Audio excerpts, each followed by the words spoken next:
So there's a lot of worry about Russia, Ukraine, World War III, because Biden said, hey, you can use long-range missiles against Russia, and then Ukraine, they did. And then Putin comes out and sends the hypersonic missiles without any nuclear weapons in it. But if he did, what does that look like? How quickly does it go? And the argument is very weird because both sides will say things like, well, you know, Russia didn't hold their end of their bargain when we, in 1991, the Budapest Agreement, when we gave them the 1,700 nuclear weapons that were left in Ukraine, we said we will give this back over to you as long as you no longer attack us and you give us security, and they didn't hold their end of their bargain. But then the other side is like, well, wait a minute, you also told us you're never going to join NATO, but now you are. But to fully understand this, we have to, one, see the people that say, no, Putin's the reason to blame. It's all his fault. We have to see their arguments. And no, NATO and Ukraine is the reason. And then we also got to look at the timeline of what the history looks like, what events took place, what different negotiations happened in the past. And then when you look at this, you're kind of like, whoa, I don't know if I agree with those guys. And I don't know about this. We're going to talk about all that stuff today.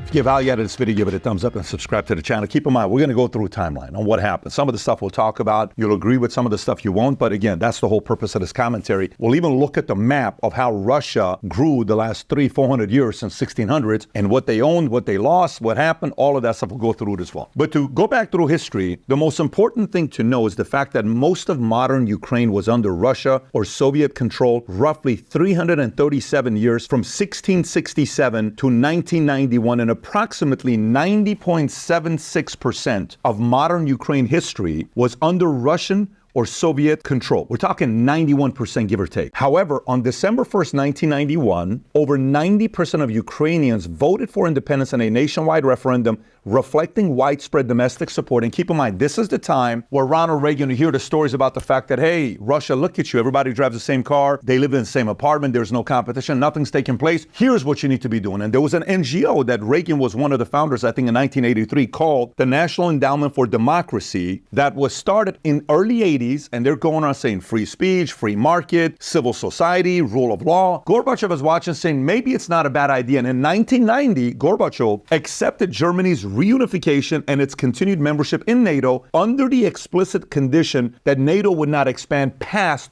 Germany. NATO says you don't have to worry about it, even to the point that U.S. Secretary of State Jim Baker, German Chancellor Helmut Kohl, and Prime Minister Margaret Thatcher made verbal assurances, I give you my word, verbal assurances to Mikhail Gorbachev in February of 1990. Baker was famously known for saying that NATO would move not 1 inch eastward, beyond Germany. So imagine you're Russia, you're Gorbachev, we made a great deal. Hey guys, let's make this work, totally fine. We're willing to accept capitalism. We're willing to accept some of the democracy, Western way of living. We'll take it, but let's make a deal. Yeah, listen, you ain't got to worry about it. We're going to be okay. This is what we're going to do. And then later on, it changed. Now, keep this in mind. When you're saying not 1 inch eastward, look at the map now. not 1 inch eastward of Germany. Look who now they expanded to. What do you think you're going to be thinking about if you're Russia? What's Russia's priority? Russia. So you just made a deal, and then you're looking at this map saying, hey guys, what the hell are you doing? Well, what happened to Margaret Thatcher, Jim Baker? What happened to Kohl? What happened to the German chancellor? All these promises. What is this all about? Right? So this is where it's like, well, maybe these guys are not keeping their word. Now, let's go back again, 1991. The Chicken Kiev speech refers to an address by President Bush, George H.W. Bush, on August 1st, 91, set to Supreme Soviet Union of the Ukrainian SSR in Kiev. In the speech, Bush cautioned against suicidal nationalism. Hey, guys, Ukraine, it's a suicide. If you want to kind of talk about Ukrainian nationalism, you've been part of these guys for all these years, but this is a suicide mission you're on. You sure you want to do this? You don't want to do it. We want to do it. Are you positive? We want to do it. It's a suicide mission you're on. They're going to come after eventually. No, we're going to do it. That's the warning that Bush gave to them at that time. And I keep in mind, the timing of this is interesting because this is August 1st, 91. And then December 1st, 91, 3 months later, over 90% of Ukrainians voted. So think about the timing. He's saying, you may not want to do this, this whole nationalism, because in Ukraine at the time, they had the Azov battalion, which part of it they had built that was the Nazi symbol with the wolf sign. We've seen these before in documentaries. He's saying, guys, you're making a mistake. Do not do this. He's warning them. Shortly after that, We're talking exactly 19 days later, on December 20th, Boris Yeltsin in 91 writes a letter after the dissolution of Soviet Union. He sent a letter to NATO suggesting that Russia was open to the idea of joining the alliance. Think about this. Russia is open to joining the alliance. Yeltsin framed the request as part of Russia's effort to foster closer relations with the West and to establish itself as a democratic nation. Now, the obvious question will be, what did NATO say? Well, NATO is not going to respond to them. They didn't. They're like, oh, okay, cool. That's nice of you to want to do this. But if we cannot do this, we built NATO specifically to go against you. If you now join us, now we're not needed. If we're not needed, what are we going to do with military-industrial complex? That's a big business model, making billions of dollars. Peace is not a good business model if you're selling weapons. Why would we want peace? Don't tell anybody this. Let's just kind of let this thing go. We know Yeltsin's trying to get some peace stuff going over here. No. NATO was shut down. Then what happens? A lot of people didn't want that. Now, keep in mind, when 1991 was going on, that whole nuclear weapons that we talked about that Ukraine had leads to the Budapest Memorandum 1994, in which Ukraine gave up its nuclear weapons in exchange for security guarantees from Russia, UK, and US. And at the time, when Ukraine declared independence of Soviet Union in 1999, it inherited the world's third largest nuclear arsenal, 1,700 nuclear warheads for intercontinental ballistic missiles, ICBMs, and strategic bombers. They gave it back. They just said, make sure you protect us. Again, this is the part where they go back and forth. Fast forward 2 years later, Ukraine writes their first post-Soviet constitution in 96 with the help of US. Then again in 2000, similar to what Yeltsin said, 9 years prior to that, Putin comes out and says, look, in an interview with BBC, they would consider joining NATO if it were treated as an equal partner. However, this was more of a rhetorical statement to gauge NATO's willingness to engage with Russia on equal terms rather than a formal proposal. Now, here's what's interesting. There's a clip of Tucker interviewing Putin where Putin explains, when Clinton was here right next door, I asked him, I said, hey, what do you think about the idea of us joining NATO? He said, that's an interesting idea. Let me talk to my team. Then they go and he talks to his team and they come back and says, no, not right now. Maybe later on. That's a conversation that took place between Clinton and Putin that he talked about on Tucker. So even though he may have been interested, NATO was not interested in having Russia join NATO. Why? It's a fair question for you to ask. Why wouldn't they want him to join NATO? Would it eliminate the idea of NATO? What would happen there? Again, moving along with the timeline. This is 2000. He's asking to join NATO. Then 9/11 happens, which is a year and a half later. When that takes place, Putin comes out publicly being one of the first leaders to give solidarity and willingness to cooperate with U.S. in combating terrorism. He was reportedly the first leader to call President Bush on the day of attacks, expressing condolences and the support, emphasized that Russia understood the pain of terror, referencing Russia's own experiences with terrorist attacks, particularly in Chechnya, but Putin condemned the attacks as a barbaric act of terrorism against innocent people and offered Russian solidarity with the American people. Then 2 months later, November of 2001, he supports the U.S. in Afghanistan. Putin backed the U.S.-led military intervention in Afghanistan to dismantle al-Qaeda and Taliban. Russia provided crucial logistic assistance, including opening Russian airspace for U.S. and NATO flights. Think about that. Most people forgot that. That's 23 years ago they're sitting there saying, hey, we know you guys are doing this. Whatever you need, we're here to help you. Think America, Russia, whatever you need, we're helping you in NATO. We don't hear this story often when that took place, when they're helping Afghanistan, right? Facilitating the use of Central Asian bases by U.S. forces, sharing intelligence on Afghanistan terrorist networks. Putin's never been a fan of terrorist organizations, and he's openly described terrorism as a common enemy of both Russia and the U.S., signaling a shared commitment to global counterterrorism. This is good. This is 23 years ago. So at this time, November 2001, America's like, oh, okay, he's helping us out. Afghanistan, this was cool. We're getting the support. 2 years later, it's like, listen, guys, what's the story with this Iraq war? What are you guys doing with the Iraq war? I'm not with it. Invasion of Iraq, seeing it as a destabilizing and outside the scope of counterterrorism. Now he's not showing support to some of the stuff that's going on. And how much did Iraq cost us? How much money? How many troops died? Then the color revolutions, the U.S. support for pro-democracy movements in former Soviet states such as Ukraine, Georgia, heightened Putin's suspicion of Western intentions. Like, wait a minute, guys, what are we doing? I'll give you support, but don't think for a moment I'm naive. What are we doing here? I'm not with this and I'm not with this. Don't blindly take my support that you can now do anything and I'll back you up. And in NATO expansion, even more going into Eastern Europe. Guys, at this point, we have a problem. You're not showing that you want peace here. You're showing that you want to paint me as an enemy. And how much more can I go sitting here wanting to make things good with you guys, but you guys keep pushing the envelope. Now, this leads to 2004, 2005 Orange Revolution. You may have seen this documentary before. I think Oliver Stone did a good documentary on this. Protests in Ukraine were sparked by widespread allegations of electoral fraud during the 2004 presidential election, where Viktor Yanukovych was initially declared the winner over Viktor Yushchenko, but twice this happened, 04 and 14. However, demonstrations, civil disobedience, civil resistance, strike actions, revolt ordered by the Supreme Court of Ukraine that Viktor Yushchenko declared winner. At the same time, who had their hands on this? Couple NGOs. One of them was the National Endowment for Democracy, the NED, and the other one was the Open Society Foundation, which you know who that's a part of, George Soros. So it gets a little bit tricky here. Wait a minute, this guy wins, but you're not happy with him because this guy had no desire. Viktor Yanukovych, who had a decent relationship with Putin, had no desire to be part of NATO. And they're like, no, we don't want that. We want Ukraine to be part of NATO. Now imagine you're Putin. Wait a minute. All these promises, you want me to sit here? You just crossed the line. We now officially have a problem. That's why his motives are where they're at. Now, at the end of this 2008, 2012, Putin steps down. Dmitry Medvedev comes in because at the time they only had a two-term. Of course, later on it changes. But he steps down and tens of thousands of people participate in the 2011, 2012 Russian protests, also known as a snow revolution. Protests took place across major cities like Moscow, St. Petersburg, with chants like Russia without Putin and United Russia is the party of crooks and thieves. Now, the Bolotnaya Square protests in Moscow were among the largest since the 1990s. Now, here's where it gets tricky. So these guys are protesting to not be for Putin, right? And in America, NGOs can pay people to protest. We don't have a law against that. It happens all the time. And it's a regular thing. Open Society's been behind it. Putin says, wait a minute, you guys want to pay these guys? This is allegedly, and some people can verify this, you guys are getting paid to protest against me, so you make me look like an idiot in Russia? No problem. I'm going to come back in and I'm going to make sure anybody that's taking money from any NGO, whether it's the National Endowment for Democracy or it's a USA, the United States Agency for International Development, anybody that's taking money from NGO, you have to declare it to everybody.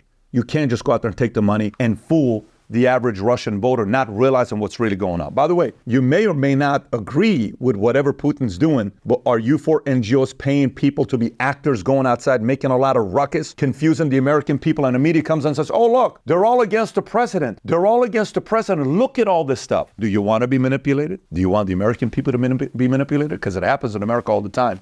He sits there and says, I'm not with the guys. You're not doing that. I think I need to come back. Now imagine during this time, 2008, 2012, Putin's watching everything that's going on around the world. You have a lot of time, right? It's like, wait a minute, what's going on over here? What's going on over there? What is all this stuff? He's done, right? Assuming he's done. And he sees the global uprisings, Arab Springs, 2010, 2011. Well, what happened to Middle East leaders like Ben Ali from Tunisia, Mubarak from Egypt, or Gaddafi, Libya? Even in the documentary Putin's Revenge, Julia Loaf, who is part of that documentary, says that Putin is said to have been deeply affected by the way Muammar Gaddafi was killed. He watched a video of a bloodied Gaddafi dragged from his bunker, sodomized and shot over and over and over. Think about it, he's watching. It's like, wait a minute, what are they doing to a guy like this over and over? And he thinks he is doing everything to avoid a similar fate. He's doing the opposite. This is the report that's being given by Julia. He's watching all this stuff taking place. When he got killed, Gaddafi, it was October 20th, 2011. So this is the 4-year span that he's not running Russia. And he's saying, this is kind of weird. They went after Saleh from Yemen. Then he saw the color revolutions with what happened with Georgia. He's saying all these post-revolution, Orange Revolution, then overthrows, all these things that's going on. This is influencing him to sit there and say, wait a minute, the fear of Western influence. Saw these moments as U.S.-led effort to destabilize authoritarian regimes. He knows what he is. It's not like he's debating it. He knows what he is himself. Domestic parallels with Russian protests shared traits with these uprisings that is being paid by NGOs. All of this influences him to say, you know, like, look, whether he wanted to come back all along or not, nobody knows, only he knows that. But all of this says, hey, no, listen, Dmitry, you're a good guy, but I think you're maybe a little bit of a pushover. This is Russia. I'm going to come back and defend this is my place. There's no way I'm going to let this happen to Russia. I'm coming back to clean house. And that influenced him to come back. Now, right after Gaddafi dies, October 20th, 2011, month and a half later, December 4th, 2011, Putin wins. When he wins, he's going to come back and be the president. Hillary Clinton gets out there and says the following. In that time, says, as Secretary of State, Hillary Clinton criticized Russia's parliamentary elections, calling them neither free nor fair, which reportedly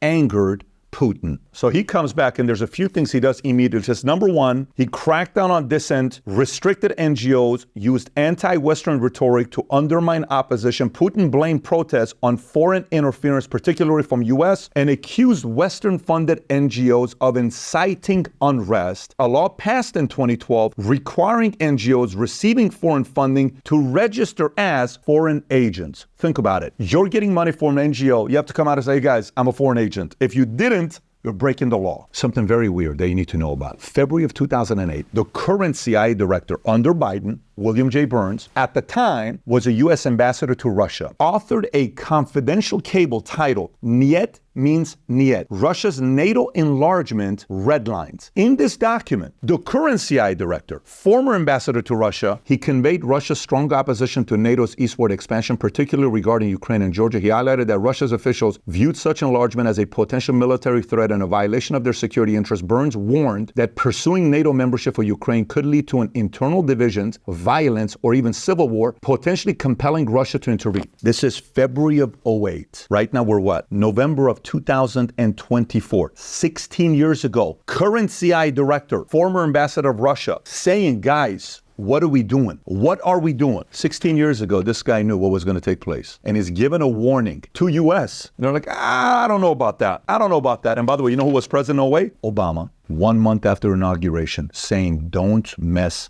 with these guys. It could backfire on us. Boom. Now, many will say we're on the brink of World War III. If one of those hypersonic weapons, their missiles they're sending has a nuclear bomb in it, guess what happens then? Game changer, right? Now, you remember in 2004, that whole protesting that took place when the two victors were running, Yushchenko, who wanted Ukraine to be part of NATO, and the other victor, which was Viktor Yanukovych, who was like, no, we don't need to be part of NATO. I have a better relationship with Putin. Guess what? Yushchenko becomes president from 2005 to 2010 for Ukraine. This is the third president of Ukraine. Then the other victor, who's kind of like, nah, I have no interest in being part of Ukraine. He then becomes president. 2010 to 2014, he now is the president. However, protesting in Ukraine gets so bad in November of 2013 after Yanukovych refused to sign an EU association agreement favoring closer ties with Russia. Many Ukrainians, especially in the west and center of the country, supported EU integration as a pathway to economic reform, democratic governance, and escape in Russia's influence. Anger at Yanukovych's perceived corruption and authoritarianism drove public discontent. It was so nasty that he had to leave, and it was no longer safe being in Ukraine. I believe he escaped to Russia, if I'm not mistaken. So if you keep in mind, while this is taking place, the West is saying, oh, no, this is all organic. It's what these people want. They want this. They want to join NATO. They want a better relationship with EU. They don't want to have anything to do with Russia. Putin saying, no, these people are not real. They're getting paid. And so the lady from the Frontline documentary done, Putin's Revenge, she went on the streets asking the people in Ukraine who were protesting, hey, did somebody pay you? And you know what many of them said? Yes, we were paid. She has nothing to do with this. She's Frontline, PBS, doing a documentary, Putin's Revenge. No, a lot of these guys were paid by NGOs to go out there and make it seem like they wanted the other guy. This is your part where you get to pick and choose and believe who you want to believe. Some say, no wonder this happened. US and NGOs are being involved to make sure there's a fall because they don't want more peace there, because they want a guy that wants to join NATO because we need a bigger enemy to keep going after them. This is business for us, right? Again, this is all allegedly. You get to pick and choose which argument you want to believe. So now the next 8 years, you know what happens? It's the back and forth of Russia against NATO and each finding ways to piss the other one off. And this happens for 8 years. NATO expands its presence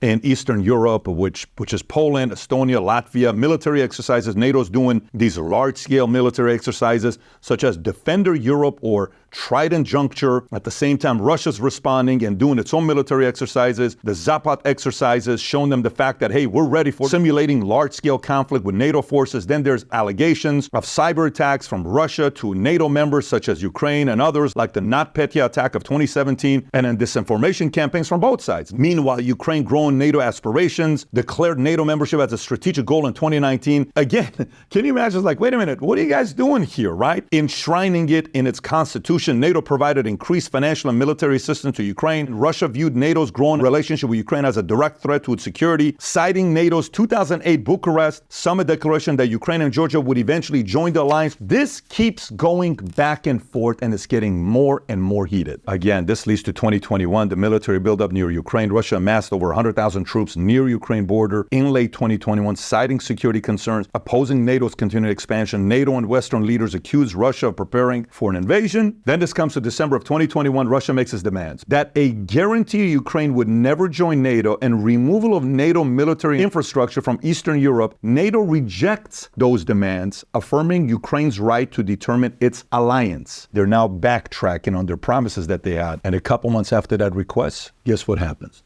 War. So at the end of the day, the question becomes motive. What is NATO's motive? What is US's motive? What is Ukraine's motive? What is Putin's motive? Everybody's motive, right? They can tell us whatever they want that we see all over TV and news and all these experts that are speaking, but you and I have to study history for ourselves, for yourself. Say, I don't know, what is their motive? Because motive for Russia could be, if you look at this map from 1500s of what happened to Russia from then, where Fedor was there, then Boris and all these guys, all the way up, you see how much territory they got. And when you think about Ukraine was under Russian or Soviet control for 337 years, from 1667 to 1991. All right, so Russia's motive is to say what? Ukraine is really ours. What are you guys talking about? This is none of your business. This is our property. What are you doing? And then NATO's point may be, well, Yeltsin was easy to negotiate with. He was a bit of a pushover, nice guy. He was like a globalist. Maybe we could have worked with him and done some of the stuff that we wanted to do. Dmitry was kind of easier. This guy, Putin, is a true believer, and we got to get rid of this guy because he's in the way. Because if NATO and US really wanted peace, why don't you allow him to join NATO? And if you do, you put certain guidelines in place. Yes, we want to entertain you being part of NATO, but we need you to do boom, boom, boom, boom, boom. Why don't you do that? Why isn't that conversation taking place?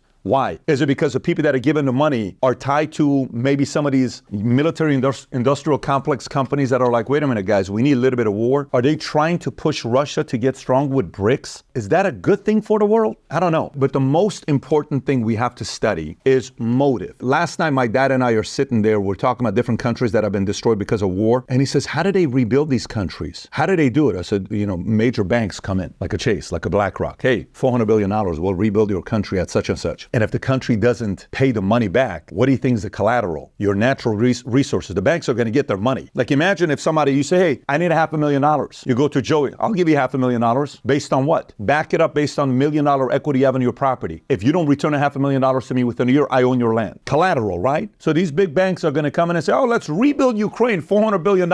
What if we can't pay back? Don't worry, we're going to get your natural resources. You got plenty. Hey, we got to get this Putin knocked out of the way. Why? Because the number one country in the world with natural resources is not us. It's Russia.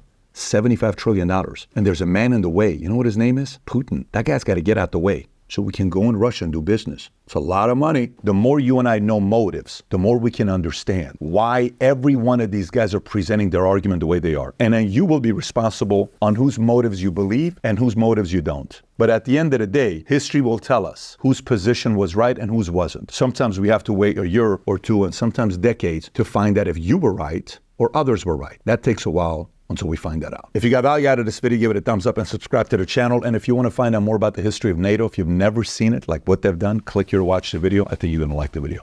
Take care, everybody. Bye-bye, bye-bye.